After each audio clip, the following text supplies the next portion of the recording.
So good afternoon to this UPSC Current Affairs Decoding Emerging Current Issues lecture series. Okay, we will discuss some important issues of uh, the recent days or weeks, and this particularly corresponds to mainly the last week of the February. Okay, and some of the important issues pertaining to the international and national affairs we will discuss today. So let's move ahead. Okay, so recently India has signed foreign trade agreements, free trade agreements with many countries, and early harvest deals with the UAE, Australia, also with the EU are in the news. In this context, let's try to understand India's foreign trade strategy, particularly with respect to these foreign trade agreements or the free trade agreements of India with other countries, and what are various imperatives driving our free trade agreements or a free trade agreement strategy. So the new foreign trade strategy, as I told you, in terms of free trade agreement, so Indian government has entered into the discussion with different countries and regions for economic cooperation agreement, and it is expected to be concluded by 2022 and 23. As you can see here, the trade ties which are existing agreements we have with Singapore, Thailand, Malaysia, Asia, Chile, Japan, Afghanistan, South Korea, Mercosur, Sri Lanka. Some of these are trade blocks also, like ASEAN and Mercosur. Then in the pipeline, we have Australia. So early harvest deal has been concluded with Australia. Then EU, we are dealing with EU also. And New Zealand, UK, US, and Mauritius. And in addition to this, Israel is also there. Okay, UAE is also there. So in the pipeline, we are dealing and concluding our final free trade agreements with these countries, and with these countries we have already done it. Okay, so understanding the context, let's try to understand the broader context which is driving our free trade agreement. So year 2021, it stood out for a remarkable surge in the global trade as the pandemic is slowing down. The impact on the economy is getting moderated, and global economy, global trade is getting momentum as a result of a strong demand as the world made up for COVID restrictions in the previous year. As for the estimate of the World Trade Organization in October 2021, global trade in goods in terms of volume was said to grow by 10.8% in 2021. India's trade also parallel this year. We have witnessed good exports in 2021. So during January to October 2021, exports rocketed by 44% over the same period last year to reach near $325 billion, and it has surpassed the full calendar year figure of 2019. Okay. Similarly, import values at $460 billion expanded by over 55% in the first 10 months of 2021 itself, well over the total of $408 billion in 2019. So you can see the trade is increasing with growing exports and imports also. So in this context, what is happening? We are now pushing forward, taking into account the export scenario. So in this scenario, we are making our free trade agreement strategy as a pivot. Okay, so government has prioritized now export as a key to the economic driver.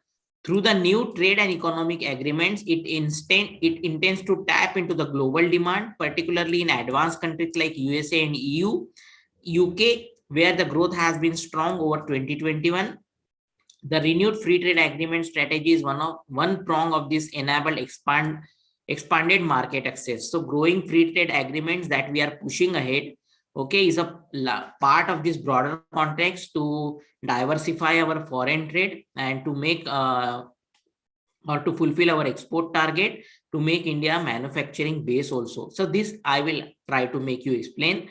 So what are the pillars or what are the imperatives of these free trade agreements that we are doing? See, the first imperative is reducing tariffs. Okay, tariffs are nothing but like a tax. So due to many free trade agreements in force across the world, so in the world, many free trade agreements already exist. Okay, and India is not part of them, many of them. So India stands at a tariff disadvantage in major markets as it does not have a trade agreements with a large advanced economies or regions such as the European Union. So when we do not have a free trade agreements with other countries or other trade blocks, what is happening is that the countries that have concluded the free trade agreements, they can trade with themselves at a lower tariffs or at a no tariffs, but we have to pay some greater taxes, import and export taxes, whatever these are. So greater tariffs we have to pay, which makes which puts India at a disadvantaged position, and that restricts our exports. Okay, so this makes Indian goods more expensive because of the greater tariffs that we have to pay, especially for the labor intensive sectors such as textile, leather, and whether tariffs can make a difference to margins. India's FTS free trade agreement strategy is directed at reducing such tariff disadvantages.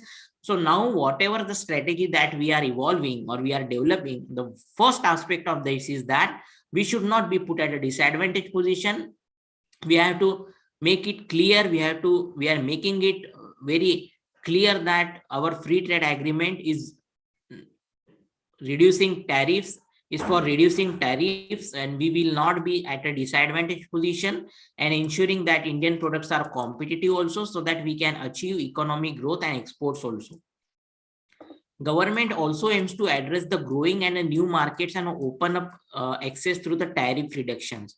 So when the tariff reductions will come, what will happen? Our exports will increase, and slowly we will get new markets, new access to the markets. It is further looking at a new products that can be built up for these markets also. So in addition to the tariff reductions, we will also have greater access to diversify our exports also, so that we can export new products that can be built up for these markets, as well as ensuring that India is able to retain its market share for certain products. So for example, if we are now exporting some products, when the free trade agreements will be concluded, we will be exporting not only these products but also many diversifying products and services. So this will be very important for India, and this is one of the first imperative or objective of this free trade agreement, that is reduction of tariffs, increasing the foreign trade, increasing the exports, diversifying the products and markets. The next area is entering into the new areas. See, now free trade agreements is entering into the new areas. I have already discussed with you some of the issues pertaining to the 21st century issues. Now, advanced countries are more, willing to conclude the deals for e-commerce, investment. They are more interested in the governance criteria. So all these parts now, digital issues or digital trade is also becoming a matter of concern, or the new agenda of the advanced economy. So another way that these new for free trade agreements are likely to be different is that they would include goods, services, investment also. So they will not be just restricted to the goods or services, but they will include goods, services, and investment. So India is trying for that. And also, given the increased presence of a non-trade related chapters in the recent FTAs between other countries and regions, India's discussion could center around issues such as intellectual property rights, government procurement, labor and social issues, and environmental factors also. And this could include digital issues also. The digital economy too could be a core chapter in the new agreements. So along with the tariff reductions, whatever the new areas in the non-trade related chapters are there. So like intellectual property, quality criteria pertaining to the labor and social issues, then government criteria issues, then also digital economy. So these new issue will also come into the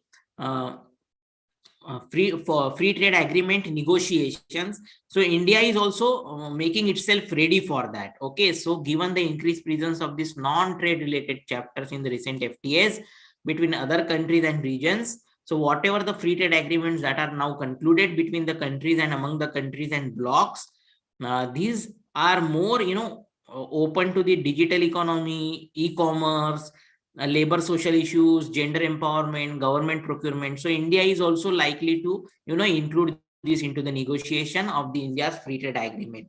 It is clear that India's trade strategy is on a fast track, opening up new markets and creating new opportunities. Okay. As I told you, the third pillar is boosting our exports, because exports will be very important for India's economic growth and mainly achieve the target of 5 trillion economy. Okay, $5 trillion economy, with the domestic consumption suffering from the aftermath of the COVID and rising inflation adding to the front lines here. A glimmer of the hope has been export performance. We have done very well in the export, and this has excited our minister, commerce minister, enough to push finally achieve a government's offset export target of $400 billion in the fiscal year. So we are now moving towards achieving our export target, and that's a positive momentum. And to push it further, to build it further, now we are pushing ahead our free trade agreement. It has also set India's government on track to push for more free trade deals now, to get more boost in the export sector, diversifying markets, getting more market access. So free trade agreements, as far as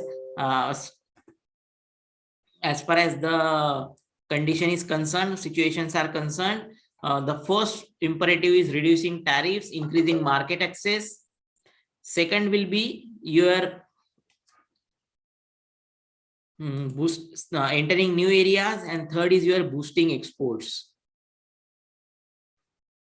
Let's move forward. The next pillar is building manufacturing base. As I have already told you, when we will export our products, we will have to build a manufacturing capacity so that we can, achieve our export target, so that we can diversify our products, we can get more market access, diversify our foreign trade. So for that, India becoming a manufacturing base is very, very important, because if we don't have a good manufacturing base, we will lose the competitive edge in the global economy.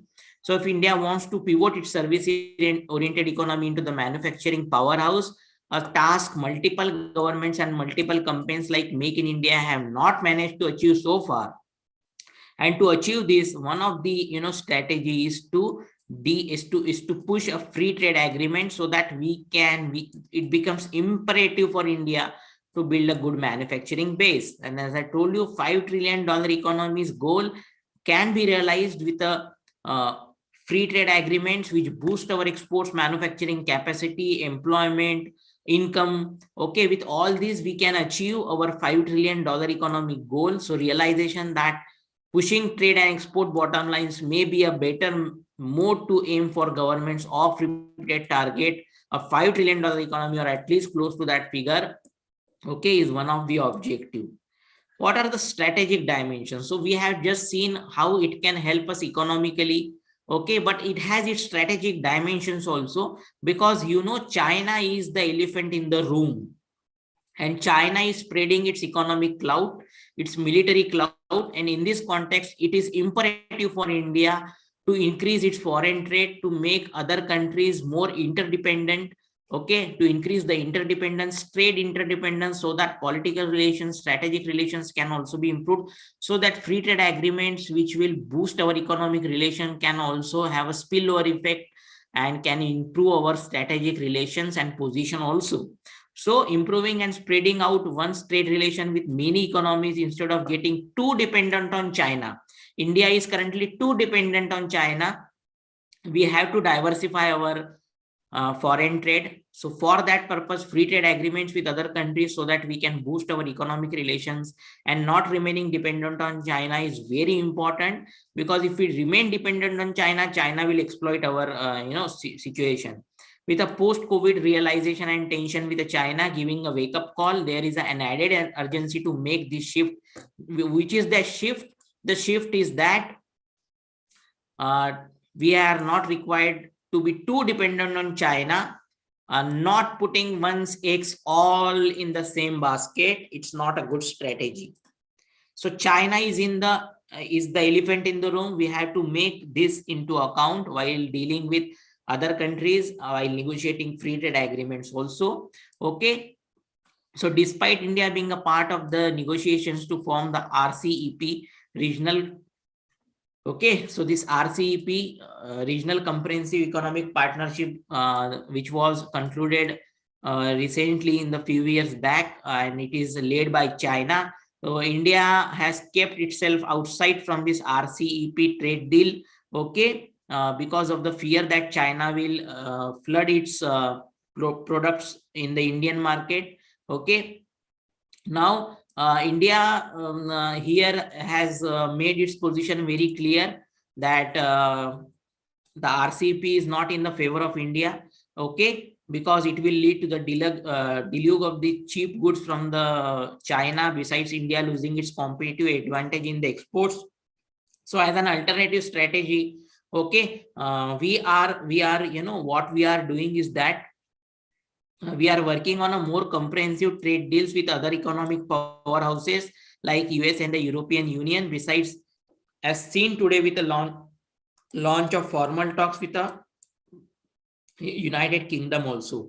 So here we have to understand this is also one of the strategic dimension pertaining to the free trade agreement, that comprehensive deals are in favor of India, so that India can gain more from that, and India can deal bilaterally in much better terms rather than the deals which are not in favor of India.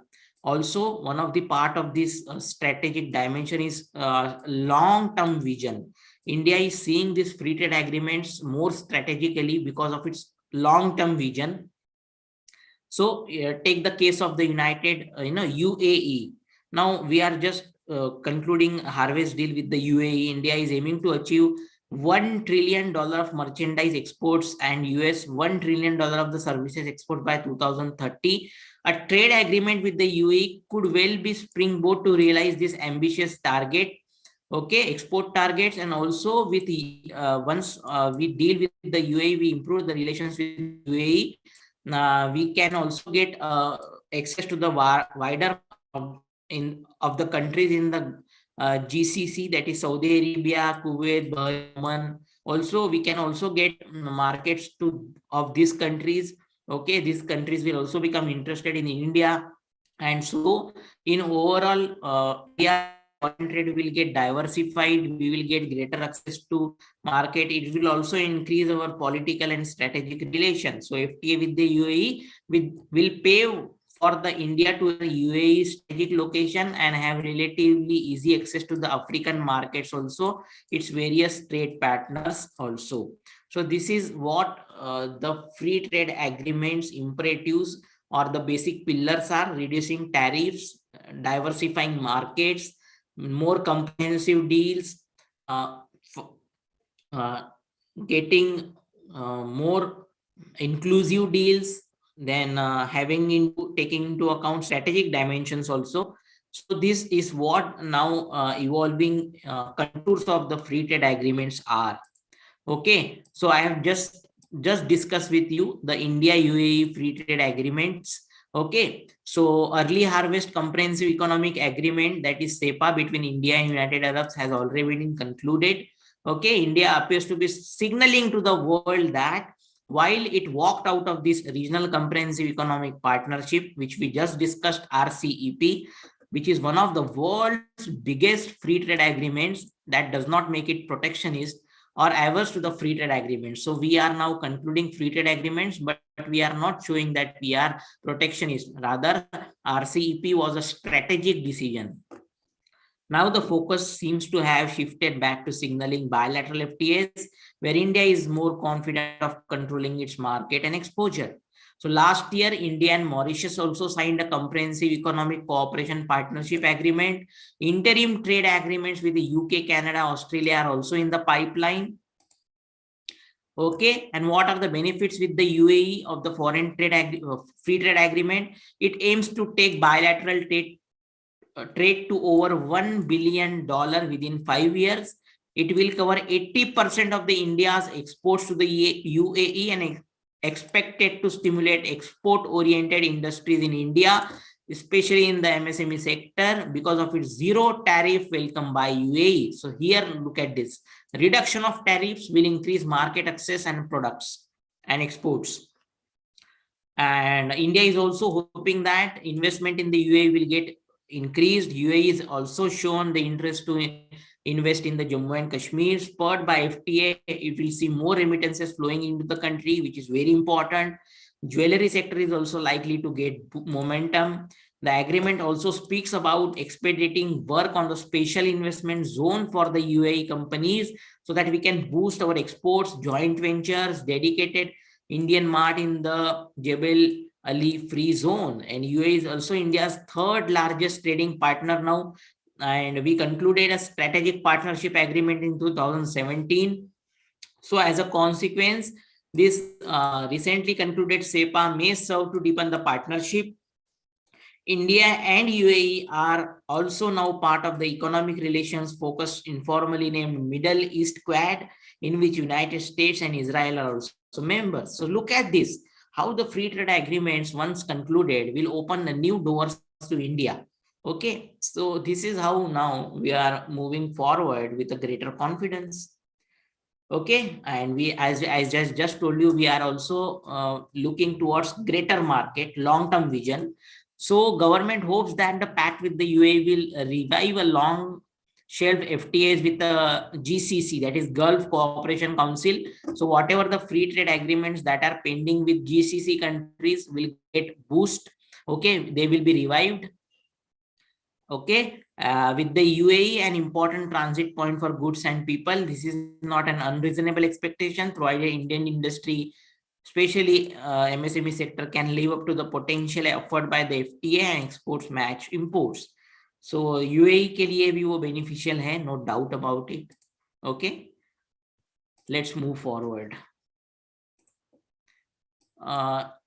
Just an important issue, agriculture in the budget. Recently, there has been some comments pertaining to the fact that budget has no good announcements or no transformative announcements for agriculture.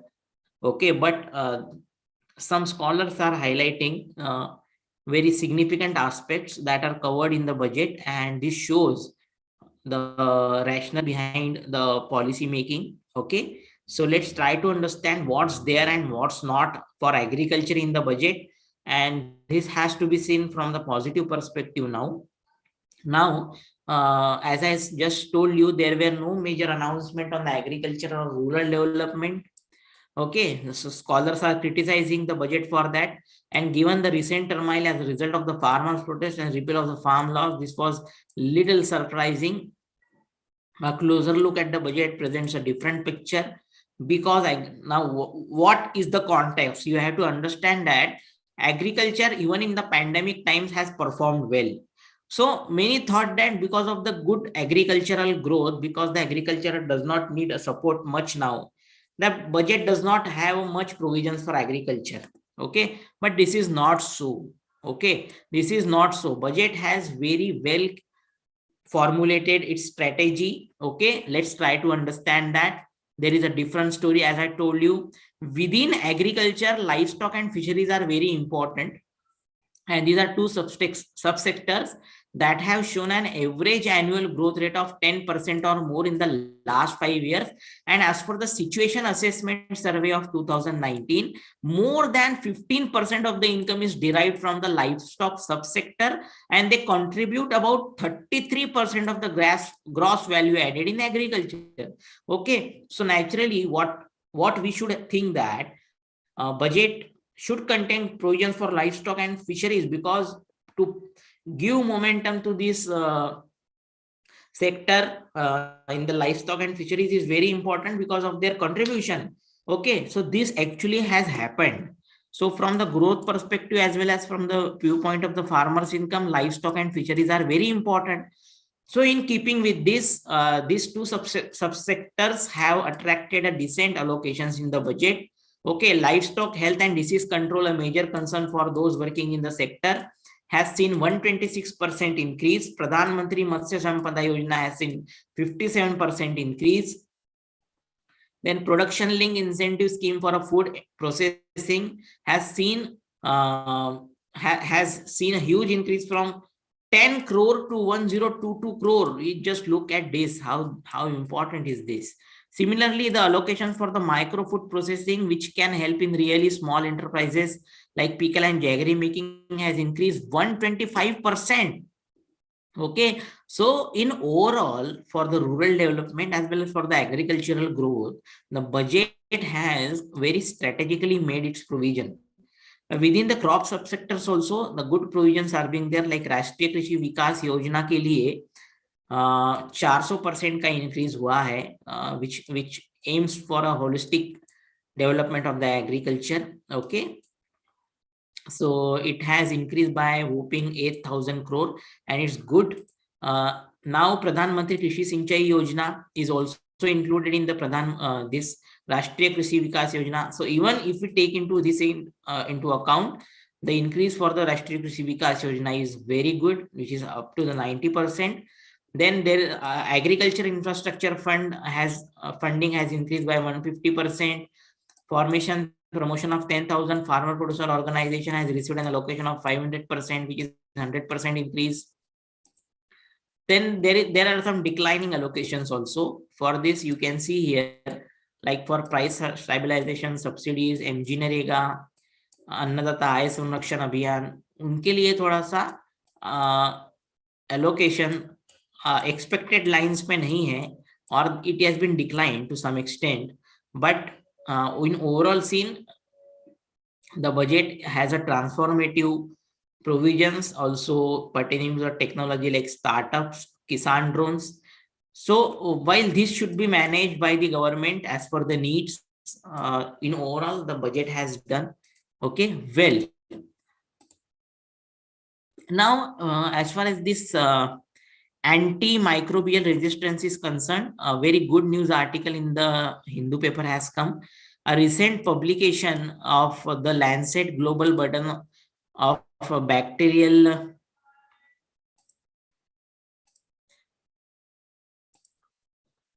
Global Burden of the Bacterial Antimicrobial Resistance, and elaborate and studied estimate validated by using this analysis. So it has this Lancet journal में जो article है वो बोल रहा है कि antimicrobial resistance का threat जो है, it is real, we should not neglect it, and it is estimated that 4.95 million deaths were associated with the antimicrobial resistance in 2019 alone.